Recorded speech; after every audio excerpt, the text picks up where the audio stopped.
Hi friends, welcome back to our channel. இன்னைக்கு நம்ம சேனலில் பாய்சனஸ் லவ் எபிசோட் 2 பார்ட் 4 தான் பார்க்க போகிறோம். சரி வாங்க வீடியோக்குள்ளே போகலாம். இப்போ நம்ம பிரேமோட ஃப்ரெண்டு பவ்வும் சேர்ந்து கேன்டீனில் சாப்பிட்டுட்ருக்காங்க. டாக்டர்ஸ்க்கு எல்லாத்துக்குமே டைம் கிடைக்கிறது கொஞ்சம் கஷ்டம் தானே. ஏதாவது எமர்ஜென்சினா உடனே கிளம்பி போயிடணும். அந்த மாதிரி தான் பார்த்தீங்கன்னா நம்ம பவ்வுக்கு இப்போது அங்கே ஒரு கால் வருது. அந்த கால் வந்ததுமே அவசரமாக பேசிட்டு நான் சாப்பிட்டது போதும், நான் கிளம்புறேன், ஒரு எமர்ஜென்சின்னு சொல்லிட்டு பவ் அங்கேருந்து கிளம்பிடுறாங்க. அவங்க போனதுக்கு அப்புறம் பார்த்தீங்கன்னா பிரேம் தனியாக உட்காந்துருக்காங்க. அந்த இடத்துல இன்னொரு ஆள் உட்காடுறாங்க. வேற யாரு, பூமியை சுற்றுற நிலா மாதிரி எப்போவுமே நம்ம பிரேமை சுற்றிக்கிட்டு இருக்க பாட்டு தான். அப்படியே பாட்டு உட்காந்ததும் பிரேம் அந்த இடத்த விட்டு கழண்டு ஓடிடலான்னு பார்க்குறாங்க. ஆனாலும் கூப்பிட்டு நிறுத்தி ஒரு பேஷண்ட்டை பற்றி பேச வந்தா இந்த மாதிரி தான் ஓடுவீங்களான்னு சொல்லிட்டு கேட்குறாங்க. அவங்க கேட்டதும் மறுபடியும் உட்காடுறாங்க. யார் பேஷண்ட், என்னாச்சுன்னு சொல்லிட்டு. எங்கள் அம்மாவுக்கு தான், அவங்களுக்கு மறுபடியும் டயர்டாக ஃபீல் பண்ணுறாங்க. அதை பற்றி தான் உங்ககிட்ட ஒரு கவுன்சிலிங் கேட்கலான்னு சொல்லிட்டு வந்தேன் அப்படின்னு சொன்னதும், சரி என்னாச்சு, என்னதான் நடந்துச்சுன்னு சொல்லி கேட்கும்போது, அவங்க நேற்று செக் பண்ணிட்டு போனதுக்கு அப்புறமும் கூட டயர்டாக ஃபீல் பண்ணுறாங்கன்னு இவங்க சொல்கிறாங்க.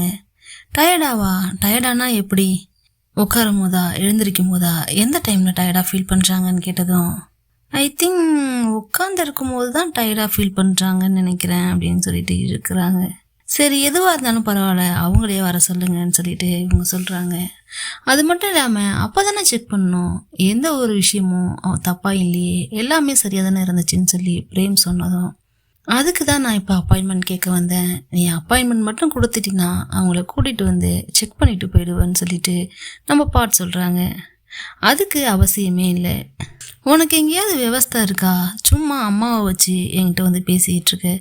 யூஸ் பண்ணிக்கிறவங்க அம்மாவை எனக்காக என்கிட்ட பேசணும், என்னை பார்க்கணுங்கிறதுக்காக யூஸ் பண்ணிக்கிறேன்னு சொல்லிட்டு கேட்டா, அப்படிலாம் ஒன்றும் இல்லைன்னு சொல்லிட்டு இவங்க சொல்ல, அவங்க அதெல்லாம் காதில் வாங்காமல் ரொம்ப வேகமாக அந்த இடத்த விட்டு எழுந்து போகிறாங்க. வேகமாக நடந்து போகிறாங்க. அந்த வேகத்துக்கு பாட்டால் போகவே முடியல. ஒரு வழியாக ஸ்டாப் பண்ணி நிறுத்துகிறாங்க. சரி என் மேலே கோவப்படாத, நான் சொல்கிறத கேளு. உனக்கு நல்லாவே தெரியும் எங்கள் அம்மாவை நான் எதுக்கு இங்கே கூட்டிகிட்டு வந்தேன்னு சொல்லிட்டு. ஒன்றை பார்க்குறதுக்காக தான் நான் அவங்கள கூட்டிகிட்டு வந்தேன்னு உனக்கே நல்லா தெரியும். உங்ககிட்ட பேசணும், இது எல்லாமே உனக்கு தெரியும்.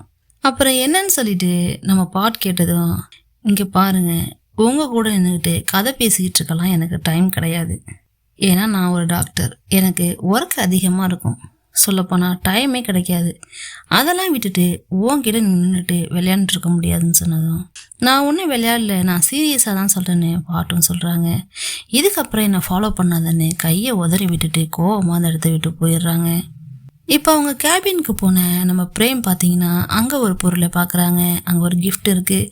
என்ன கிஃப்ட்னு பார்த்தா க்யூட்டாக ஒரு டால் இருக்குது. செம்மையாக இருக்குது, பார்க்கவே அப்படி இருக்குது. அதை பார்த்துட்டு அந்த நோட்ஸையும் பார்த்ததுக்கு அப்புறம் தான் புரியுது இது பாட் அனுப்புனதுன்னு சொல்லிட்டு. சாரி கேட்டு தான் ஆக்சுவலி அதை அனுப்பிச்சிருக்காங்க. ஏன்னா அவங்க இவங்ககிட்ட நடந்துக்கிட்ட விதம் இவங்களுக்கு பிடிக்கலல்ல, அதுக்காக சாரி கேட்டு. ஸோ அந்த டாலை பார்த்துட்டு நினச்ச அளவுக்கு ரொம்ப மோசம் கிடையாதுன்னு சொல்லிட்டு அப்படியே ஸ்மைல் பண்ணுறாங்க. இப்போ நம்ம பாட் பார்த்தீங்கன்னா வீட்டுக்கு போகாமல் அங்கே ஹாஸ்பிட்டல்லே தான் கீழே இருக்காங்க. என்னன்னு சொல்லி பார்த்தா அவங்க கார் இப்போ பிரேக் டவுன் ஆகிருக்கு. சரி என்னடா இது இப்படி ஆயிடுச்சின்னு சொல்லிட்டு அவங்க அப்பாவுக்கு கால் பண்ணி, நீங்கள் ரெகுலராக வர ஹாஸ்பிட்டலுக்கு தான் நான் இப்போ வந்திருக்கேன், இங்கே பக்கத்தில் யாராவது தெரிஞ்சவங்க இருக்காங்களா, கார் பிரேக் டவுன் ஆயிடுச்சு, ஸோ அதை செக் பண்ணுறதுக்கு உடனே ஆள் அனுப்புங்கன்னு சொல்லிட்டு அவங்க அப்பாவுக்கு கால் பண்ணி சொல்லிக்கிட்டு இருக்காங்க. இப்போ கார் அப்படியே விட்டுட்டும் போக முடியாது, ஸோ அதுக்காக தான் வெயிட் பண்ணிகிட்டு இருக்காங்க. யாராவது வந்தால் காரை விட்டுட்டு போகலான்னு சொல்லிட்டு. இப்போ அந்த பக்கமாக நம்ம பிரேமு காரை ஸ்டாப் பண்ணிவிட்டு என்னமோ நடக்குதுன்னு சொல்லிட்டு பார்க்குறாங்க. மனசு கேட்காம இறங்கி என்னாச்சு, என்ன ப்ராப்ளம்னு சொல்லிட்டு கேட்கும் போது, பிரேக் டவுன் ஆகிடுச்சு, அதுக்காக தான் ஆள் வர சொல்லியிருக்கேன், வந்ததும் சரி பண்ணிவிடுவாங்கன்னு சொல்லிட்டு பாட்டும் சொல்கிறாங்க. எல்லாத்தையும் விசாரிச்சுக்கிட்டு இருக்கும் போதே நம்ம பாட்டு என்ன சொல்கிறாங்கன்னா, ஒன்னாலேயே இது நம்ப முடியுதா பாத்தியா, என் மேலே உனக்கு கேரிங் இருக்குது, எனக்கு ஏதாவது ஆகிடுமோ நீ பயப்படுற, அதை நினச்சா எனக்கு ஹாப்பியாக இருக்குன்னு கிட்ட க்ளோஸாக போய் சொல்கிறாங்க.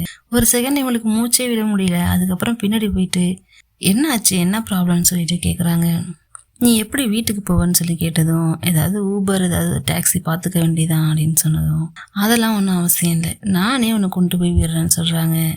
நம்ம பாட்டுக்கு தான் வாயே சும்மா இருக்காது. என்னை பிக்கப் பண்ணதுக்கு ரொம்ப தேங்க்ஸ்ன்னு சொல்கிறாங்க. சொன்னதுக்கப்புறம் 2 பேரும் காரில் போய் உட்காடுறாங்க. அப்போ தான் இவங்க கொடுத்த கிஃப்ட் அங்கே இருக்குது. அந்த கிஃப்ட் எடுத்து அவங்களுடைய பேக்கில் வச்சுட்டு பேக்கை தூக்கி அவங்க மடியில் வச்சுட்டு உட்காந்துக்கிறாங்க. இதை எல்லாத்தையுமே நம்ம பிரேம் நோட் பண்ணுறாங்க. இப்போ அப்படியே ஒருத்தர் பார்த்துக்கிட்டே போயிட்டுருக்காங்க. நம்ம பாட்டுக்கு தான் பிரேமை பார்க்கவே தெரியாது. அப்படியே குறுகுறுன்னு பார்த்துக்கிட்டே இருக்கும்போது எந்த பக்கம் போகணும்னு சொல்லிட்டு பிரேம் கேட்குறாங்க. இங்கே தான் லெஃப்ட் சைடுனதும் இவங்க லெஃப்ட் சைடு டேர்ன் ஆகுறாங்க. டேர்ன் ஆகி அவங்க இருக்கிற அப்பார்ட்மெண்ட்டுக்குள்ளே நுழைய போகும்போது என்னது இந்த அப்பார்ட்மெண்ட்டான்னு சொல்லிட்டு பிரேம் ஷாக் ஆகுறாங்க. ஆமாம், ஏன் இப்படி கேட்குறேன்னு சொல்லிட்டு கேட்டா நானும் இங்கே தான் இருக்கேன்னு பிரேம் சொல்கிறாங்க. அதுக்கு நம்ம பாட்டு மனசுக்குள்ளேயே அது தெரிஞ்சு தானடி வந்தேங்கிற மாதிரி அப்படியே யோசிக்கிறாங்க. ஆக்சுவலி இவங்க அந்த கேண்டோவை வாங்கினதுக்கு ரீசன் நம்ம டாக்டர் அங்கே தான் இருக்காங்க. அதுக்கப்புறம் போகிறாங்க. லிஃப்ட்டில் போயிட்டு ஏறலான்னு சொல்லிட்டு போகிறதுக்கு முன்னாடி நம்ம பாட் பார்த்தீங்கன்னா நான் இப்போ தான் காலையில் வந்தேன். வாட்டர் ஷாக் பார்த்தியா, நீனும் இதே இடத்துல தான் தங்கியிருக்க, எனக்கு தெரியவே இல்லை பாருன்னு சொல்லிட்டு ஒன்றுமே தெரியாத மாதிரி பாட்டு பிரேம் கிட்ட சொல்கிறாங்க. அப்புறம் லிஃப்ட்டில் போய் ஏறலான்னு சொல்லிட்டு போயிட்டு நம்பர் ப்ரெஸ் பண்ணும் போது என்னது 26th ஃப்ளோரா அப்படின்னு சொல்லிட்டு பாட்டு ஷாக் ஆகுறாங்க. ஆமாம், அதுக்கு என்ன அப்போன்னு சொல்லிட்டு பிரேம் சொன்னால் நானும் அந்த ஃப்ளோர் தான் பாரேன், நம்ம 2 பேரும் இவ்வளோ க்ளோஸாக இருந்திருக்கோம் தெரியவே இல்லைன்னு சொல்லிட்டு சொல்ல அவள் ஷாக் ஆகுறா.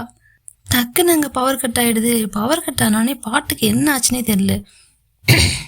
அது வரைக்கும் ஃப்ளோட் பண்ணிகிட்டு இருந்தது பயந்து நடுங்க ஆரம்பிச்சிடுறாங்க.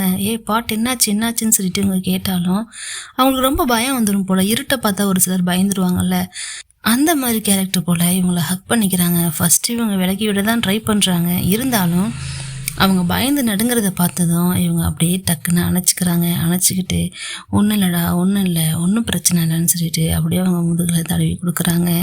அவங்க எந்த அளவுக்கு பயந்துருக்காங்கன்னா ரொம்ப அழுது, சின்ன பிள்ளைங்க எப்படி பயந்து அழுவாங்க அந்த மாதிரி ரொம்ப பயந்து நடுங்குறாங்க. இவங்களும் அதுக்கப்புறம் தோளில் தட்டி கொடுத்து ஒன்றும் இல்லை பார்த்துக்கலான்னு சொல்லிக்கிட்டே இருக்காங்க. இப்படியே போயிட்டுருக்கு. மூச்சு நல்லா இழுத்து விடுன்னு சொல்லிட்டு அவங்களுக்கு நல்லாவே தைரியம் சொல்கிறாங்க. அவங்களும் இப்போ தான் கொஞ்சம் ரிலாக்ஸ் ஆகுறாங்க. டக்குன்னு அந்த இடத்துக்கு பவரும் வந்துடுது. சரி, அவ்வளோதான் முடிஞ்சிடுச்சின்னு பார்த்தா இப்போ தான் நம்ம பாட்டு என்ன பண்ணுறாங்க, பிரேமை கூப்பிட்டு இதுக்கப்புறம் நீ லைஃப்பில் என்ன நீ மறக்கவே மாட்டேங்கிற மாதிரி சொல்கிறாங்க. ஏன்டா அப்படி சொல்கிறான்னு பார்த்தா கிஸ் கொடுக்குறாங்க பாருங்க.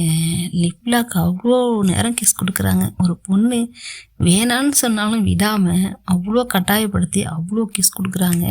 லிஃப்ட்டுக்குள்ளே ஒரு சம்பவமே நடந்துடுது. இதோட இந்த பார்ட் அண்ட் இந்த எபிசோட் 2மே முடிஞ்சு போச்சு. நெக்ஸ்ட் எபிசோடில் மறுபடியும் மீட் பண்ணலாம். தேங்க்யூ.